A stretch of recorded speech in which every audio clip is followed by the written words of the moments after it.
a lot of that comes out of the Women's Business Center. We serve everybody. We do events like this, First Fridays. We do Topical Tuesdays twice a month, which is just a lunch and learn on a business topic. I teach quarterly business planning courses that run from 8 weeks long to 4 weeks long. There's a little flyer on your table. Access to capital, we manage the microloan program for Iowa Economic Development Authority, and Ashley is your guy to talk to about that, but we provide loans $1,000 to up to $50,000 for those that are already in business, and growth or startup money up to $30,000. Then the networking.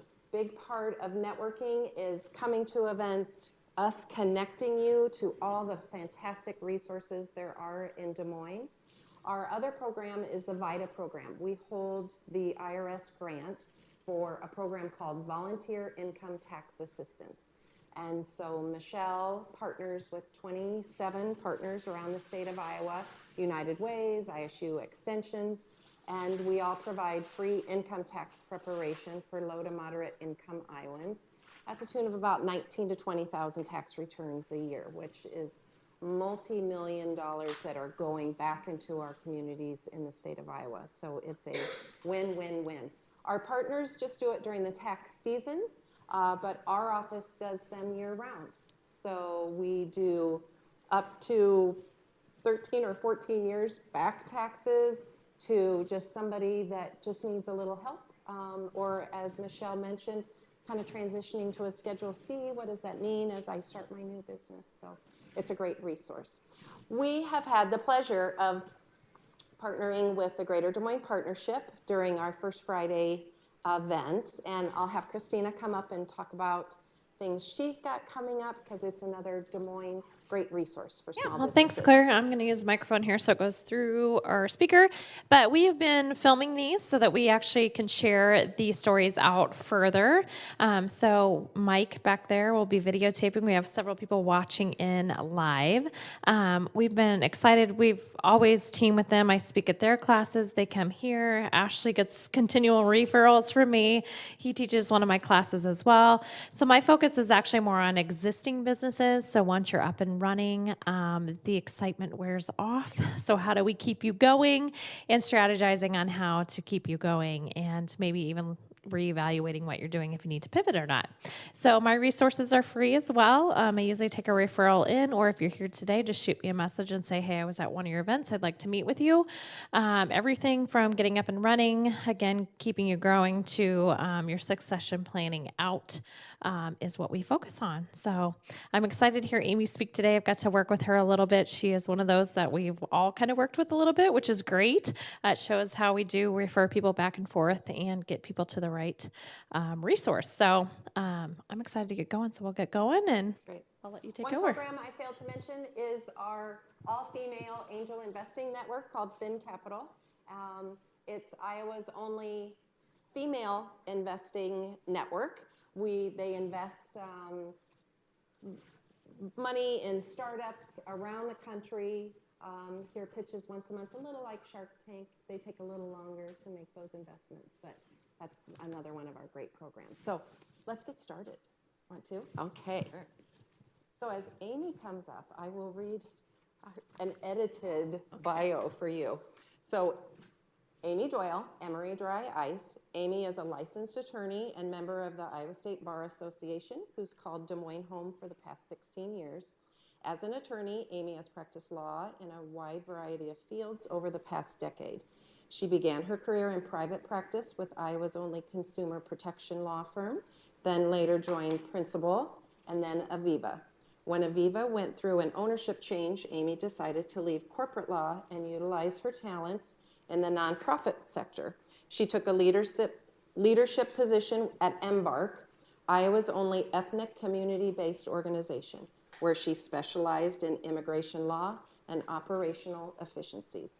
She holds a BA in English literature from Iowa State, which as a parent, we would all be like, oh my gosh, that's really? How my parents were. But if it turns out like this, we'll be like, oh, let's get more English literature majors.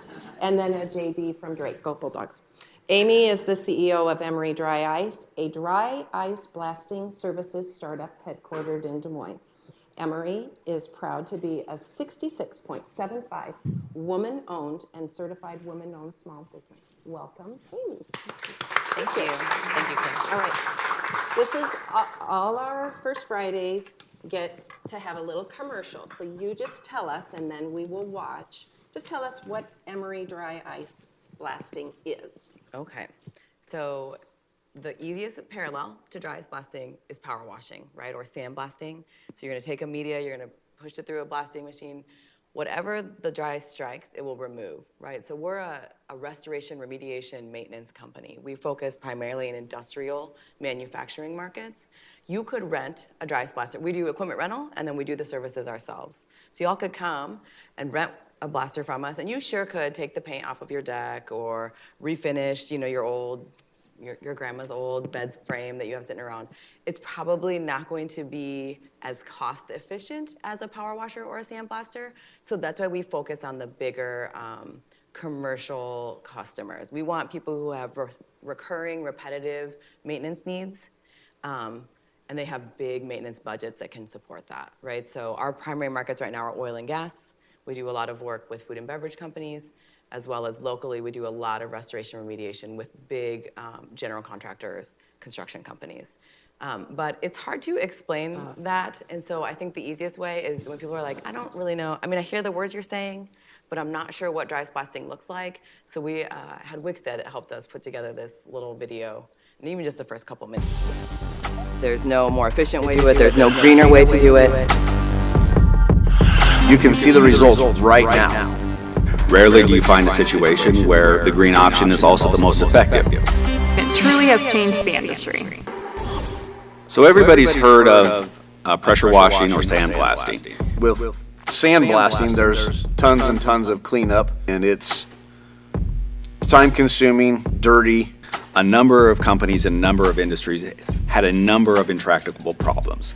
They had a difficult time cleaning production equipment. They had a difficult time cleaning production machines.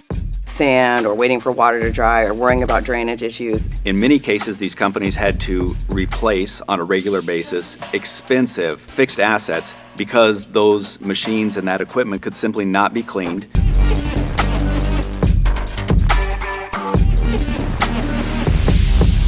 There are a lot of traditional media blasting methods, and none of them can compare to dry ice.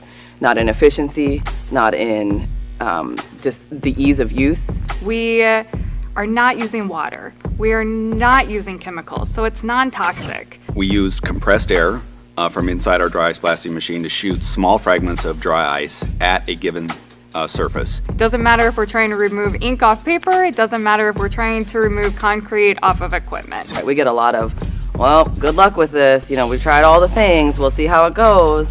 And then we come in, our guys do their work, and they are just, it looks brand new.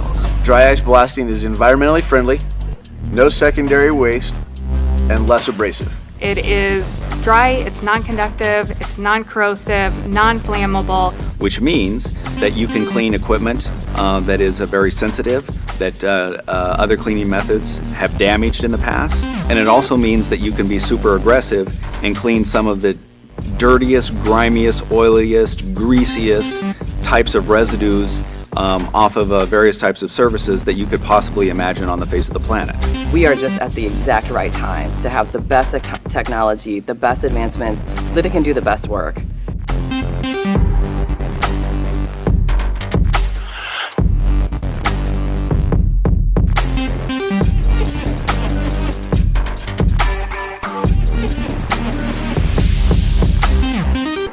Dry ice blasting with Emory Dry Ice is clean, it's lean, and it's green.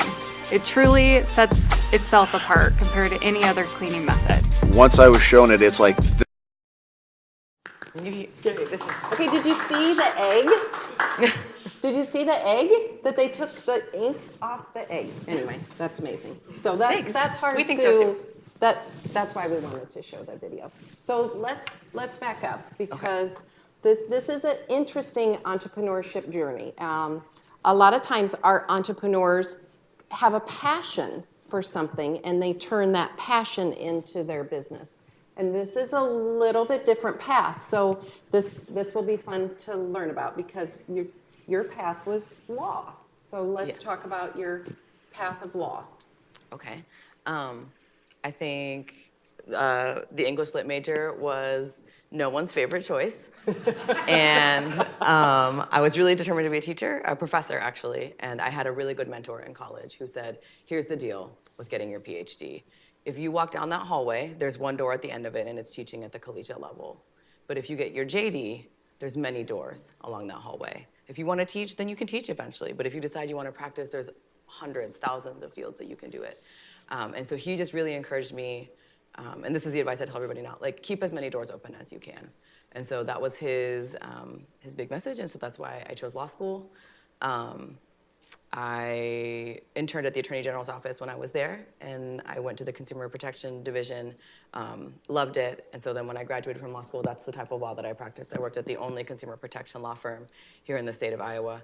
I did that for about a year, a little over 2 years, counting my internship with him at the Johnson Law Firm. But when it was time to start our family, my husband and I wanted to start our family, it was very clear to me that litigation and private practice was not going to be a viable work-life balance. That was a relatively new term. This was like 2003, 2004, but it was getting more popular, and for women who have children and want to work, that's like a real reality. I had some good friends who had gone to the Principal Financial Group straight out of law school. They really liked it. They said the work-life balance was very good. So that's when I switched. I left private practice. I went to corporate compliance. I did securities law for the Principal Financial Group. I got my Series 7, my Series 24. I helped them with their in-house investment counsel group. And that was great. Then, let's see, I did that for about 3 years. Then I moved to Aviva. I stayed in compliance, but I wanted to learn something new. This is about the time where I realized that my passion is not a specific thing. My passion is learning. I love to learn new things. So I left the principal once I felt like I was really comfortable where I was. I went to Aviva and I switched to privacy, anti-money laundering, and fraud. I practiced there in their corporate compliance department for, again, about 3 years. There's a pattern clearly emerging here. And then right when Aviva was transitioning to Athene is when we decided to adopt our second child. And Gabriel, we adopted from China, and he had some pretty significant medical needs. So I knew that I would need to stay at home for a period of time until he was adjusted. So that just happened to work out great. I could take the severance package of that takeover, be home, and not have to worry about the financial sacrifice for that first year and a half that Gabe needed, a full-time mom, not one who was running around. Yeah. Turns out full-time, being a stay-at-home mom is like my worst career. Like it's the one that I am the 100%, the least successful at, the least patient. So fortunately, around that time when I was staying home is when I met Henny Orr, who was the executive director of Embark. So I was volunteering with her, and Henny is super great. If any of you have ever worked with Embark or volunteered there, she's real good at reeling you in. So watch out. But she's a great leader. So I joined Embark eventually once Gabe was ready to go to preschool. And then I did immigration law there, knew nothing about refugees, legal immigration status, nothing in there, but I had some really great professionals who were willing to help me learn. And so I stayed with Embark for almost 5 years. Loved it, helped them build. They went from a tiny nonprofit, about 6 full-time people, to almost 40 spread across the state, running multiple sites.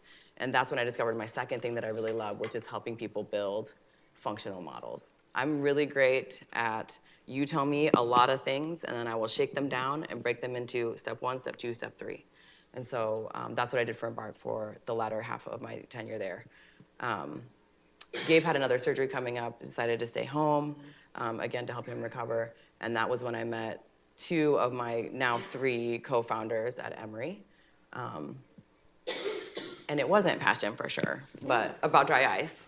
Right. So let's talk about, so did the dry ice just kind of like fall in your lap? Oh, here, Amy, let's talk dry ice. It kind of sort of did. More than Halloween. I don't know if this happens to you guys ever when people are like, do you know what I'm looking at right now? A dry ice company. And you're like, oh, tell me more. That's what I say when people tell me things like that.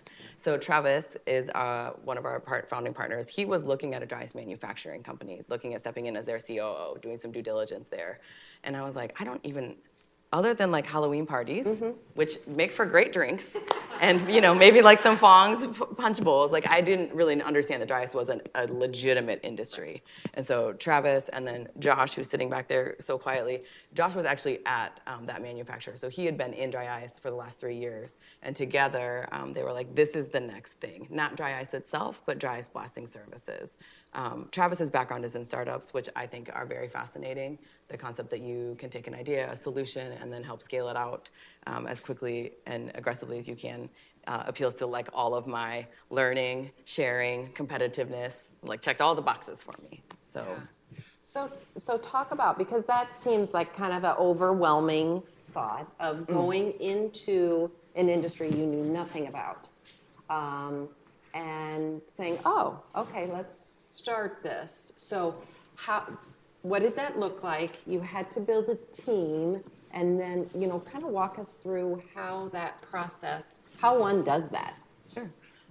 You ask a lot of questions. Ask all the questions, read all the books, and then you find the people who know what you don't know, right? So our founding team is very strong because each of us have really specific skill sets. Josh is, and continues to be the dry ice industry expert, right? So all the things that I didn't know, who the players were and how do they work and what do their sales cycles look like, Josh knew that already. Travis is very good at putting together long-term and short-term. This is how you build a company. He had helped startups move through those first few phases. He'd seen startups exit. He'd been a part of venture capital and run a fund that did that. So that was really helpful. Even in the very beginning, as we're setting up, nobody starts their company and thinks, well, actually, I shouldn't say that. A lot of people start startups and think, okay, how do I get to that X number of $1 million exit? But you have to put a ton of foundation into place, and I didn't know anything about that. So that's where Travis was super, super helpful for us. And then Lori Gelhar, who was our fourth founding partner, had just extensive sales and networking experience. And again, I'm not a salesperson. I don't like to be told no particularly. I don't think I have a lot of grit in that area. And so I needed someone. My experiences in Des Moines, my professional experiences were not relatable to getting into these markets and meeting new people and knowing those sorts of things. I knew a lot of lawyers and a lot of insurance guys and a lot of refugees and not much else that was applicable to dry ice. So between the four of us together, that's how we built Emory's foundation. Right. So 4 partners. I can see some issues with 4 partners. Yeah. Let's go ahead and walk through the business of organizing 4 people that have opinions, that have ownership. What does that look like? Because a lot of people they think, oh, I'm going to go into business with a friend. And there's some issues with that. And so talk about how you structured it, what you legally, not everybody has your legal background to think about all the things that could go wrong. That's true, and I think that the one thing that being a lawyer teaches you really early is that you don't make plans for when things are going well. You make the plans for when everything's going to fall apart. No one starts a company with a friend, a sibling, a pal, an uncle, whatever, and thinks, boy, in 5 years I'm gonna hate his guts, and this is all gonna go.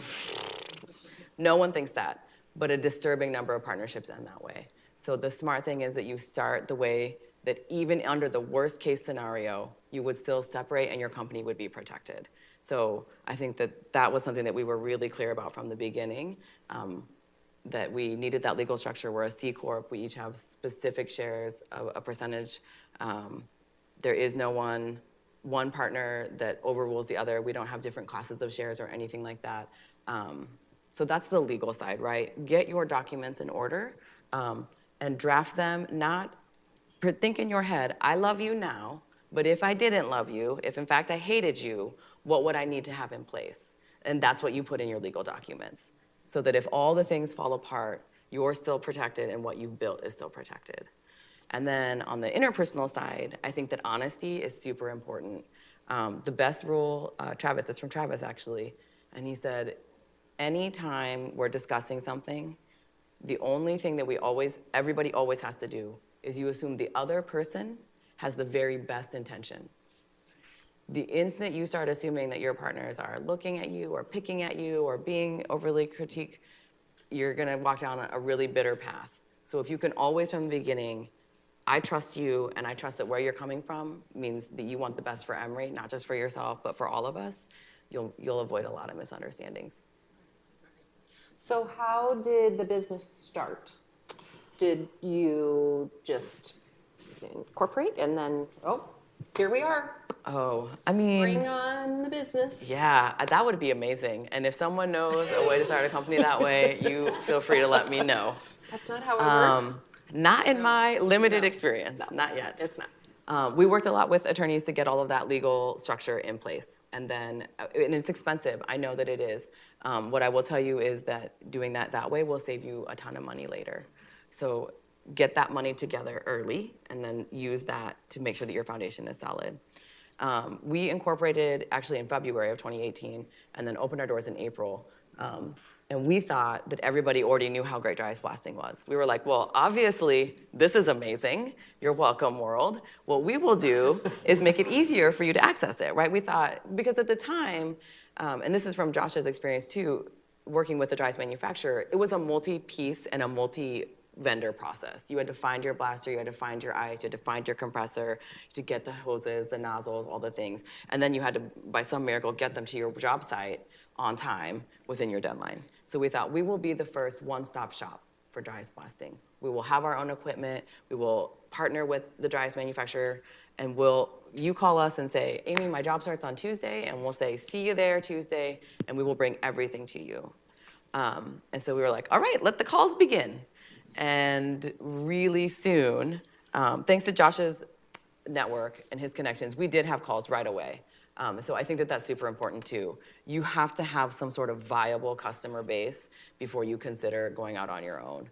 And you guys all know that, but it's a minimally viable product or it's some legitimate customers and not people who are like, that sounds like a great idea. People who will write you the checks. You don't have anything but an idea until you have someone who will give you money for that idea.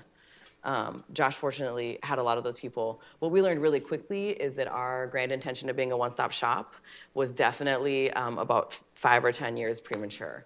It turns out not very many people knew what dry ice blasting was, and really within the first few weeks of doing the work, people started to ask us, instead of renting, can you just come do it? Can you do the blasting? And after the first 2 times or 3 times, you say, that's not really what we do, and then you stop. You say, 100%. We will absolutely do that. So our very first hire was a kid who just loved dry ice blasting. He was an independent contractor who had been out doing it, Josh, again, from Josh's network. And so we hired him. He was our first blasting services director. And from there, it just really took off. Once we realized that services, providing the services themselves was where the business was going to be. We continued to rent equipment. It's just a much smaller revenue stream than we had originally envisioned. But you have to be willing to listen to what your customers are saying, and then you have to be flexible enough to do it quickly. So we had all the equipment, and then we just needed guys. So then the rest of 2018 was really adding crews and building up personnel to take more jobs. Talk about maybe Josh's network and how that played into how you serviced your customers. So he's got a network of people, but one bad job, that network goes bye-bye. So talk about the customer service aspect. Yes, so there is nothing more important than customer service, and especially when you're starting out. Des Moines is a small town, big city. That's how I like to describe it to people who, I'm not born and raised here, but when people come here, they're like, what's it like? Small town, big city. You know what that means, friends? That means everybody knows each other.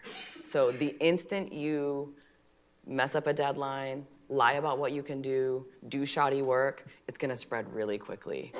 That's the downside. The upside is that the second that you do the very best work that you can, that you do exactly what you promised you could do, that your guys are well-mannered, consistent, polite, get their work done, clean up after themselves, that word spreads maybe even faster. Some people will say like, a bad review will go farther, but I think that for our experiences, the good work speaks twice as loudly, and you just have to be really consistent in that. So your target audience, you thought it was going to be one type of service, and you had to pivot a little bit. So talk about some new audiences that kind of came about that are really working out well. Okay. So we're only 19 months old, right? But I think that the first thing we realized, right, was blasting services. And then like, okay, what does blasting services look like? And we started with the restoration remediation. So we did a lot of historical restorations, old brick, old, the Edna Griffin, you know, lots of things around the city. Lots of old buildings here that need brought up to speed, up to date, yeah? So we did a lot of that. We were fortunate, we found a second revenue stream in oil and gas. And oil and gas is a huge industry, and we do a very tiny specific piece where we clean a very specific piece of equipment in a very specific process in midstream. But what that revenue stream and what that market has taught us is that where we are the most successful is when we have that repetitive, recurring, ongoing maintenance need. We want people who need us to come every month, every other month, every quarter. You need sustainable revenue, friends, right? Like one-offs are great, and restoration remediation is a great because we've got a lot of it here. It's not repetitive in the sense of we're gonna keep stripping the same buildings, but it's the same in that there's a large pool here to draw from. But in addition to that, you need things that are all year round and recur, and not just like, oh, it'll look nicer or it'll be better, but you need our process, our service, so that you can stay functioning to avoid downtime, right? So when we talk about, if I could go back and make this video, we made it in hindsight too early, right? Because we didn't really know exactly what we're honing in. If I could go back, I would say, what we are, most importantly, is an efficiency gainer. We reduce downtime for those big industrial manufacturing customers. That's pretty cool. Yeah. So now you follow the oil and gas. So we follow oil and gas. We also have taken that model of who has got a problem, their existing process, their existing maintenance process is a pain point. They're using power washing, they're using sandblasting, or they're using chemicals. We can alleviate all of the pain points associated with those three traditional methods, right? We don't create secondary waste. If you use sandblasting or water or power washing, all of those thousands of pounds of sand or thousands of gallons of contaminated water are now your problem to dispose of. When you use dry ice, you don't have that anymore. All you have to get rid of is whatever you took off of the underlying substrate, right? So we've really honed in on who can we help that's got a crappy process right now. And where we found that right now, and just in the last probably 3 or 4 months, is food and beverage. Manufacturers have a lot of ductwork and processing equipment that catch on fire if they're not cleaned properly. So, I mean, you read about it all the time, right? Like Kellogg had this $1 million fire, this, Nestle, whatever. And so we can prevent those with proper maintenance. And so a lot of this now is that education about, let us help you avoid these really expensive shutdowns caused by fires. And here's the process that will regularly implemented, which is yay for us, will help all of us be more successful. And so that's what we do. We just continue to look for, we have a really great solution, and we just try to find people like, where is this a big problem for you? Right. It's perfect audience analysis. Perfect is strong, but we're getting better at it every day. No. Better at it every day, friends. Yeah. Let's talk about how you've had to build your team of employees and the culture you wanted to create, and where do you find people that can do dry ice blasting and do it well and protect your brand? Sure. So culture first to me was a lot of, we have all worked at places that were terrible. And we've all worked at places that are great. And so a lot of that is just, so what made it great and what made it terrible? And there's a lot of common sense in there. There's also a lot of really great books out there to help you when I had built teams but never led a company. And so I like to read a lot. And Brene Brown was very helpful to me. Marcus Buckingham was very helpful to me.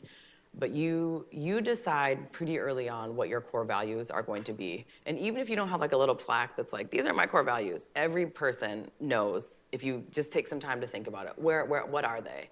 And then identifying them is the first step. And then the second step is helping people see like, one of our core values is be consistently reliable. And so then we as a team sat down, and they all hated it, but I made them do it anyway. And we said, what does this look like? What does it look like when someone on your team is consistently reliable? And so whether that was the ops team or whether that was accounting, whatever that was, they all had different specific definitions. And then you do the other side. You say, what does this not look like? When someone is letting you down, what does that look like? And then we walk through those as a group. And it doesn't take that much time. It will take less time to do that. I'm stealing this from Brene, 100%. You will spend way less time doing that with your teams than you will solving all the problems that will arise if you don't do that. Be really clear. Clear is kind. That's my favorite Brene Brown quote. Clear is kind. What do you want your culture to be? Be explicit. Here are our values, and here's what they look like, and here's what they don't look like. And the more that you can do that and share that and live that and remind people, like, hey, you were being a huge jerk during that team meeting. When you rolled your eyes and shoved your chair back, that is not being clear. That's being rude. Let's talk about how we're gonna fix that. You gotta do it. You have to find somebody on your team that's willing to do it for sure. So culture there, and then I don't remember what the second one crews, was. the Finding employees. guys. Yeah. You know, we've been super lucky to find them through word of mouth. If you build a great place to work, people wanna come work for you. And then they wanna say, hey, you know what, my brother's looking for a job, or my cousin just left this place, can we bring him on? We've been super fortunate. I know it's a really tight labor market right now. That has never been a problem for us. And I hope, there is no wood near me, but if there was, I would knock on all of it, that will continue to be the case. I think if you treat your people right, if you pay them fairly, and by fair I do not mean anywhere close to minimum wage, you're gonna be able to retain really high quality workers that will stay loyal to you. Right. The running of the business, are they independent contractors or employees? They're employees. We do all employee, whether they're part-time seasonal employees or full-time employees. The way that we work is that our core infrastructure, you know, our operations, our leadership team, our accounting, finance, that sort of stuff, full-time employees. Our operational deployment of crews is a mix. We have a core of full-time employees, it's up to 6 now, I think, that are all year round. They're Emory employees, 401 benefits, the things. They are the crews that we use when we're slow. And then as we build up, they train the new guys who come in to be deployed out independently then. So That's good. that's what we do. And staying on the business of business, in-house accounting, or do you outsource some things? So we all outsource some. Because we work in multiple states, it's super complicated. Ugh, it's so terrible. State taxes and unemployment and all the things. So we actually use a PEO. We use our now Oasis Paychecks. But this is probably early 2019, when we realized how cumbersome it would be to be in business in all these places and track all of these guys and their withholdings and their various and the different rules. We were like, Jill, our controller, was like, I am not doing this. And even if I could, it would be terrible. And so that's when we knew, like, okay, so the next step, find a PEO. Find somebody, again, ask all the questions and then find somebody who's really good at it. That's what a PEO does. They help you with complicated payroll issues. They help you, they're a great resource for HR. So that's where we went. Perfect. Good mix of both. You mentioned a mentor in college that encouraged you to leave your options open. So talk about relationships and mentors maybe you've had just in your professional life as you've grown, or? I knew you were gonna ask this, and I was like, ugh, I'm told really you I bad at was. this. I know you did. But here's the thing that's really bad for me is I don't have like one person who is a mentor. I have a lot of people that I come to for depending on what the issue is, right? So if I'm like, ugh, I don't know if this is the right strategic direction, then I have some CEOs that I've been really fortunate to work with or work under, or executive directors, and I can call them up and say, here's my problem. Tell me what you think. And if it's a different issue, if it's a marketing or an advertising, you know, like I love subject matter experts. And so I just collect a wide range of people. And then I'm like, hey, how are you? I'm also really bad at this game. I haven't talked to you for 6 months, but I have a question and I know that you're the right person to answer it. And you know what, here's the thing, they all answer and they're all super happy to help. Des Moines is a small town, big city, and it is full of professionals that are more than happy to, whether it's answer your email or sit down and have a cup of coffee, don't be afraid to ask. They will, I've never had somebody tell me no. And they weren't even in our field or had anything to do, but that's what every, I think, successful person wants, is to feel like you can be of assistance to people who are starting. So ask all the questions. Well, in your opinion, what do you think is the number one characteristic an entrepreneur needs to have?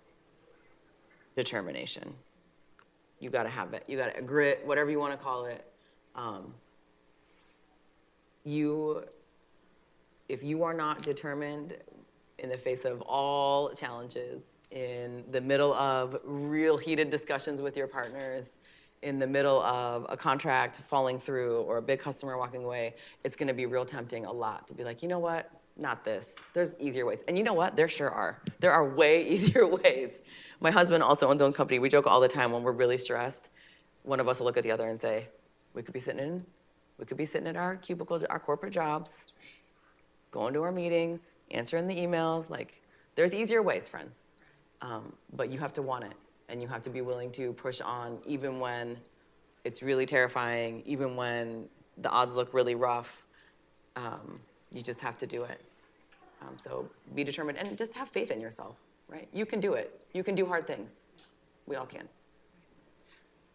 What's been the biggest challenge for starting something as big as this has become? The biggest challenge, I don't remember actually. We went through this once, and I was like, oh, no. Today, I'll tell you what I feel like the biggest challenge is. We pushed so hard to grow quick, right? We were like, we gotta go. We're first mover. We gotta get those markets. We gotta identify those verticals, and we've done it, right? And we're gonna close 2019 7 times bigger top line revenue than we did in 2018. 2020, I think, will be similar growth. Be careful what you wish for. Growing too fast is just as dangerous as not growing fast enough. I would say that's the biggest challenge that I did not foresee. We were so focused on, like, how do we get to X number, and how do we have this number of crews deployed, and how do we make sure that we're working X number of days, and we didn't think, like, what does that actually look like? So now the running joke in the office is, like, we're like hurtling down the interstate and like changing the tires, and the oil is low, and oh, there goes the steering wheel. Just popped right off the column. So know that that's coming, and try your best to like be prepared for it, right? So what advice would you give? What lesson have you learned in this short time period? So many What would you lessons, do Claire. Let's see, what would I do differently? There's like a lot of like little minutia things, but big picture, I think that I would be a lot more careful about not focusing just on the numbers and looking at like, what does that look like infrastructure and people-wise, right? So like it's easy to, and you should have a forecasted budget. You should have projected goals monthly, quarterly, but numbers are only like the top 10%. You gotta think about how are you getting those people there? Once they're there, how happy are they? What kind of workload are we putting on people if we're looking for a 200% return or increase every quarter? Like that requires a lot of your people and your processes. And in the beginning, you can get away with just sort of like fly by night and like just get in the truck and drive, go, take it up. And you can do that when there's only like 4 customers, but when you've got 20 customers, that gets a lot dicier. So if you don't set those processes and procedures in place early, you're gonna really struggle when we scale. And I think we did an okay job of that, but we could have done better, for sure. What do you love the most? I love the challenge. I get bored really easily, it turns out, and I am never bored at Emory. I like to solve problems. I like to have new things to think about and tackle. And I love that what we do truly helps people do their best work every day. We're not selling something. I could never be a part of something that doesn't genuinely be of service. And I think that being a nonprofit for a long time really instilled that in me. We help people do things better. They've got a crappy way of doing it now, and it's probably not very green, and it's probably not very efficient. And we can help them with that, and we can help on a really big scale, right? Like with the Kellogg's of the world and the oil and gas companies. That matters to me. So I'm exhausted listening to her over the last 19 months. So how do you recharge? You can't do this 24/7. So you alluded that you like to read. Yes. What are some other things you do to recharge that are good for you? I work out a lot, and I think that you do yourself and your people a grave disservice if you do not take care of yourself. I understand that I love working out more than a lot of people. I do it for my own mental health and just stress relief, but I also do it because it helps me think more clearly. It helps me be a stronger leader. It helps me be smarter, the things. If you don't take care of, if I'm not taking care of myself, no one in my company is gonna think that that's okay. I love that we have a startup where people take hour-and-a-half long lunches and they go work out. Please do. Please take whatever time, whether it's, and I don't care if your workout is like going and playing basketball at the Y over your lunch hour, or if it's walking around Gays Lake, or if it's doing like a fitness class and sweating and running on the treadmill for 10 miles. I don't care what it is, but take that time. You will have better people, happier people, more productive people, if you can put that into your culture right from the beginning. No one should be there. One of the things that I say all the time when we hire is, I don't want anybody sacrificing themselves on the altar of Emory. We will get the work done. We will do what we need to do, but no one has to be here burning it at both ends. Sometimes people are good at that, sometimes not. So when they're not, then I just literally force them to take vacations. So, you know, you pick your battles. Read a lot of books. I work out a lot. Spend time with people who are not just work people, you know? Laugh, drink a lot of wine. Pick your poison. Sounds perfect. So what's coming up that you're excited about for Emory Dry Ice in 2020? Ooh, 2020 is going to be huge for us. We have the vertical that we're really digging into right now is food and beverage. We have launched a robotic services line. We have these dry ice blasting robots that can climb into ventilation and duct systems. This is brand new technology. We have a partnership with a company out of the Czech Republic. That's where it came from, the robots are. So there's only 3 robots in the United States. We own 2 of them.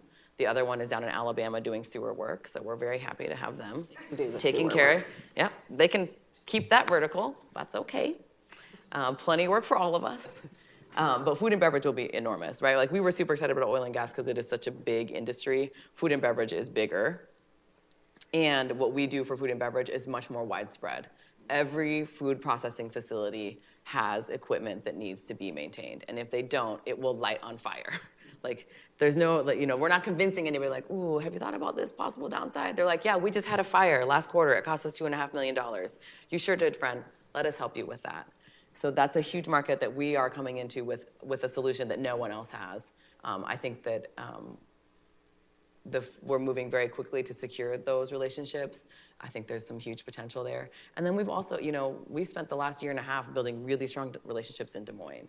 So we're hoping to see those restoration and remediation projects continue to get larger scale.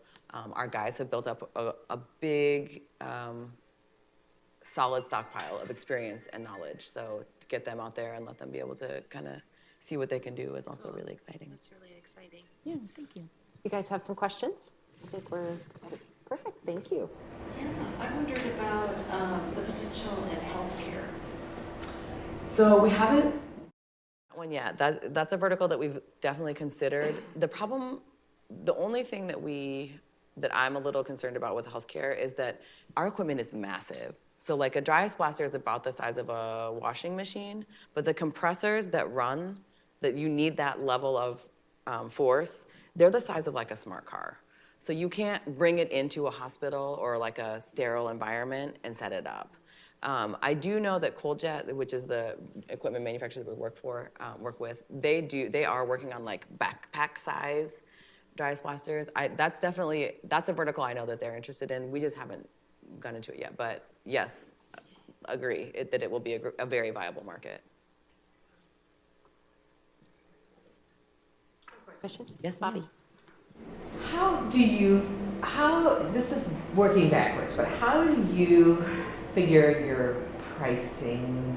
What's the value of what you do? Because I know that a lot of small businesses, they start out and say, yep, I'm going to charge this much an hour or this much for a product, and it's kind of a guess. Mm-hmm. But yours is so, unknown in so many ways. Yes. How do you work backwards on how much to charge somebody for so that you're paying your people and you're making a profit and you can invest back into the company? What does that look like, that process? Do you want us to repeat the question? That's a great question, Bobby. And the answer to that is unit economics. So the way that we start is the very first thing you do is how much does it cost us to do this? How much does the ice cost? How much does that compress? We buy all of our equipment. So how much is our blaster, our hoses, our nozzles, our compressors. They're depreciating over time. What does that cost us? What's the interest? You know, we obviously didn't have millions of dollars laying around, so some of it is financed. What are we paying in interest? First, find out what is it. You don't need to make it. You're not making any money on it, but what is it costing you to send your guys out? They got to have a truck. They got to have a pickup. They got to have X amount of pounds. What is that number first? And then you think about what kind of margin do you want, right? Now this is like perfect world, right? So you're like, oh, I want an 80% margin. No one's gonna give you an 80% margin, right? So you're gonna choose a margin that's realistic. The upside of having a new service like dry ice blasting is that there's not very much to compare. The downside is what there is to compare is much cheaper. You can rent a power washer from Home Depot for like, what, $200, hook it to your hose, and you're not gonna look at your water bill and be like, that was a lot of water. No, said no one ever. So we're competing against something that seems very low priced. So then that's where we have to be really careful about what margin do we want and what margin are people willing to pay. And so much of that, again, is gonna be dictated by your customers. We're new. So we're probably priced lower now than we will be in 2 or 3 years when this is the established solution for many verticals. We're the first and the best, and so you're gonna pay a premium for ours. We will get to that point, but we started it's the unit economics, it's here's my bottom line. You know, you need to know that, everybody should know that. What is the least amount that I can do and still not be in the hole? Figure it out, talk to an accountant, look at your chart of accounts. There are a staggering number of expenses, fixed and variable, that you must account for, or you're gonna be upside down real quick. Pay yourselves. That's one of the first things. When people start their companies, they don't pay themselves. You don't have a viable business then. If you cannot generate enough profit to pay the people who work there, then you're in trouble, right? You're in trouble right now because you've already shown this does not sustain at this level. Or if you're making that choice from the beginning to save capital, which sometimes you have to do, know that at a certain point, you need to say in your minds, by 6 months, by 12 months, by 18 months, we're going to be profitable enough that I can pay myself. Otherwise, it's always going to be a hobby. It's never going to be a business, friends. There is no company in this world that functions without payroll. So know that. Yeah. Make that calculation. Other questions? No? Anything else you wanna talk about? I don't think so. You wanna ask a question? Is there any? Was this helpful? Is there anything else that you would find What about helpful? your work-life balance? We didn't really talk about that. You kind of alluded to it. Is it a myth or is it real? Boy, that's a tough one. It's not a myth, but I think that it's become sort of like a catchphrase that doesn't really mean that much anymore. And everybody has a different place where that is, right? Like Travis would work 23 hours a day and be like, well, I still had an hour to sleep, so I have great work-life balance. You know, like some people are just wired that way. You can do it, but you've got to carve it out. And I think that's the hardest thing about owning your own company too, is there is no boss that's gonna come to you and be like, you know, you look really tired. And I can tell your last couple proposals came through and they just weren't A+ work. You know, no one's gonna tell you that. Well, maybe your partners will. My partners would tell me. I tell my partners, like, you gotta go. Get out of here for a few days. But if you don't have partners, if you don't have somebody to do that for you, you gotta watch it for yourself. Do whatever it is. Whether your time off is, I'm gonna lay on my bed and binge Netflix for 2 days. A+, man. Do what you gotta do. But take that time. There's no other way to do it. So I asked Amy about what she read or what she had recently read or what her favorite book was, and she talked about Brené Brown and Dare to Lead. And so I'm going to start on my first Fridays. All my interviewees are gonna tell me what their favorite book is, and then I'm gonna give it away. So we put all your names in the little, and we'll have Amy draw. Oh, okay. It would be hilarious if I just like fell off the chair at the end of the, you're the worst. Michael? Yeah, Chauvin? Yeah, there you go. This is a great book.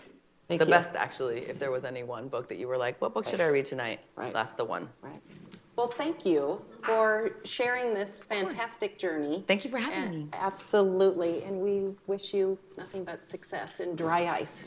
Who knew? Who knew? Who knew? But we love it. Thank you, and thank Thanks, you Mike. all. We hope to see you at an event soon. Thanks.